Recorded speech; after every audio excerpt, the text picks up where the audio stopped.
우리가 스포츠를 볼 때 흔히 승패가 전부인 것처럼 보이잖아요. 정말 치열하죠.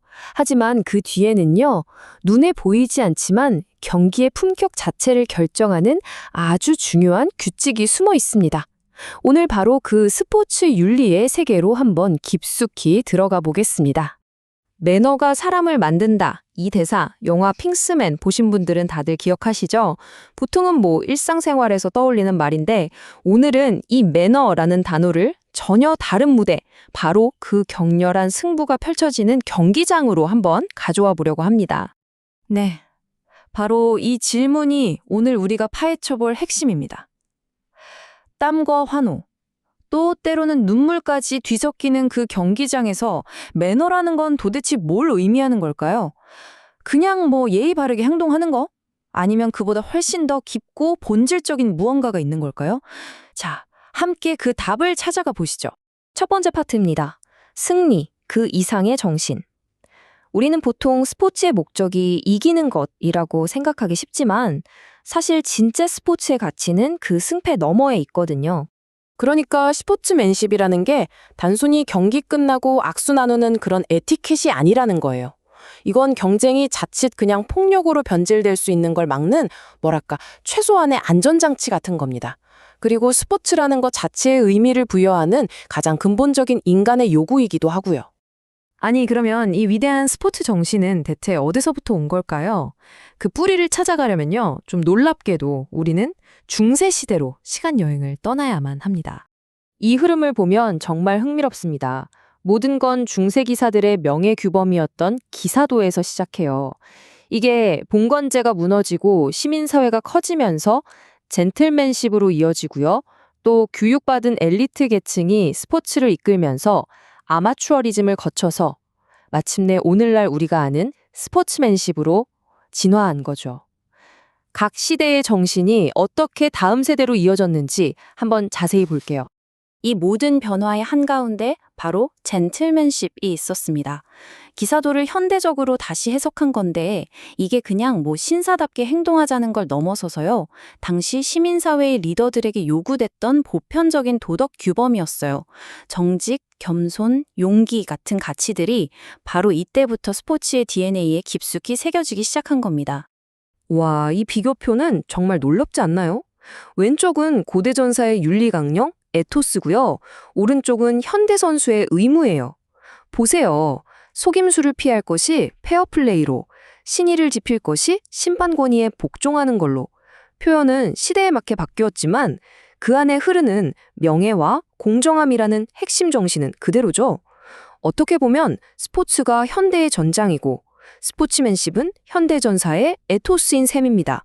그리고 이 전사의 정신이 근대 올림픽에서 화려하게 부활합니다. 창시자인 쿠베르탱이 영국의 아마추어리즘에서 바로 그걸 발견했던 거죠. 돈이나 명예가 아니라 순수하게 도전 그 자체를 즐기는 태도. 바로 이것이 올림픽을 단순한 경쟁이 아니라 위대한 정신의 축제로 만들어준 도덕적 토대였습니다. 자, 이제 가장 중요하면서도 또 가장 헷갈리는 부분으로 넘어가 볼게요. 바로 스포츠맨십과 페어플레이의 차이입니다. 이 두 단어, 과연 같은 말일까요? 이 둘의 차이는 아주 간단하게 행위와 태도의 차이라고 볼 수 있어요. 페어플레이가 규칙을 지키고 공정하게 싸우는 구체적인 행위를 말하는 거라면 스포츠맨십은 그 행위를 넘어서는 정신과 태도 전체를 의미하는 거죠. 상대를 존중하고 결과에 깨끗하게 승복하는 마음가짐까지 다 포함하는 훨씬 더 큰 개념이라고 생각하시면 됩니다. 이 그림을 보시면 관계가 아주 명확해져요. 가장 안쪽 핵심에는 규칙 준수가 있죠.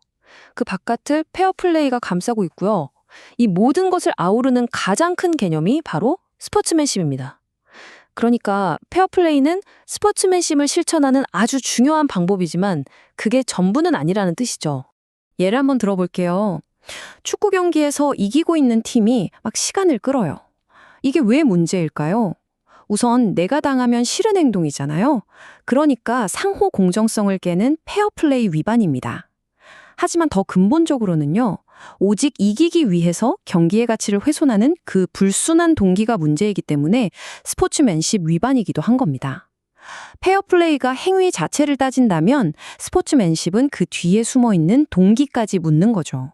자, 이제 이론은 충분히 알았으니까 실제 선수들이 경기장에서 마주하는 복잡한 윤리적 딜레마와 그 선택의 순간들을 한번 들여다보겠습니다. 영화 불의 전차의 실제 주인공 에릭 리델의 이야기는 스포츠맨십이 추구하는 이상적인 모습을 정말 잘 보여줍니다. 그가 가장 강력한 우승 후보였던 100m 경기가 하필 주일, 즉 일요일에 열린다는 이유로 출전을 포기해버려요. 승리라는 눈앞의 목표보다 더 중요한 가치, 바로 자신의 신념을 지킨 거죠. 이것이야말로 정말 승패를 초월한 스포츠맨십의 정수라고 할 수 있겠습니다. 하지만 에릭 리델이 살았던 그 순수한 시대와는 달리 현대 프로스포츠는 훨씬 더 복잡한 딜레마와 마주하고 있습니다. 그 대표적인 게 바로 돈, 즉 상금 문제예요. 과연 지금의 상금 분배 방식 공정하다고 할 수 있을까요? 특히 성별에 따른 상금 격차는 가장 뜨거운 윤리적 논쟁거리 중 하나입니다.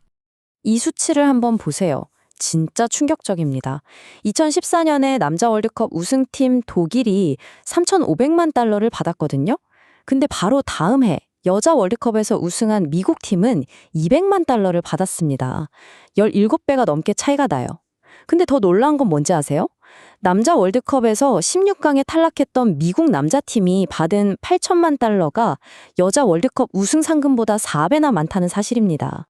이 문제를 분배적 정의라는 관점에서 보면 두 가지 주장이 아주 팽팽하게 맞섭니다. 한쪽에서는 남자 축구가 훨씬 더 큰 시장을 만들고 막대한 수익을 내니까 상금이 수익에 비례하는 건 당연하다, 이렇게 주장하죠. 하지만 다른 한쪽에서는 똑같은 노력을 하고 똑같은 성과를 냈는데 수익 차이가 차별의 근거가 되어서는 안 된다고 반박합니다. 여러분은 어느 쪽 주장이 더 타당하다고 생각하시나요? 스포츠 윤리라는 게 이처럼 딱 떨어지는 정답이 없는 질문들을 우리에게 계속 던집니다. 자, 이제 마지막으로 이 좀 거창해 보이는 스포츠맨십을 우리 삶 속으로 한번 가져와 보겠습니다. 이 위대한 정신이 과연 경기장에만 갇혀 있어야 하는 걸까요? 사실 우리 모두는 인생이라는 경기를 매일 뛰고 있잖아요. 시험 결과나 프로젝트 성패를 겸허히 받아들이는 것, 또 경쟁했던 동료를 존중하는 마음. 결과뿐만 아니라 그 과정의 가치를 소중히 여기고 승자에게는 진심으로 박수를 쳐주고 패자에게는 따뜻한 위로를 건네는 태도. 이 모든 게 바로 우리 삶의 경기장에서 실천하는 스포츠맨십입니다. 맞습니다. 스포츠 정신은 그냥 운동선수들만의 전유물이 아니에요. 이건 우리가 학교, 직장, 그리고 모든 인간관계라는 이 삶의 경기장에서 어떤 태도로 살아갈 것인지에 대한 이야기인 거죠. 이기는 것만이 전부가 아니라 어떻게 경쟁하고 어떻게 실패하며 또 어떻게 다시 일어서는지가 훨씬 더 중요하단 겁니다. 마지막으로 이 질문을 여러분께 한번 남겨드리고 싶네요. 여러분 각자의 삶이라는 경기에서 여러분은 과연 어떤 선수인가요?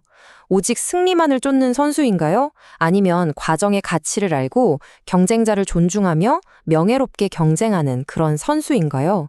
한 번쯤 깊이 생각해 보시는 계기가 되었으면 좋겠습니다.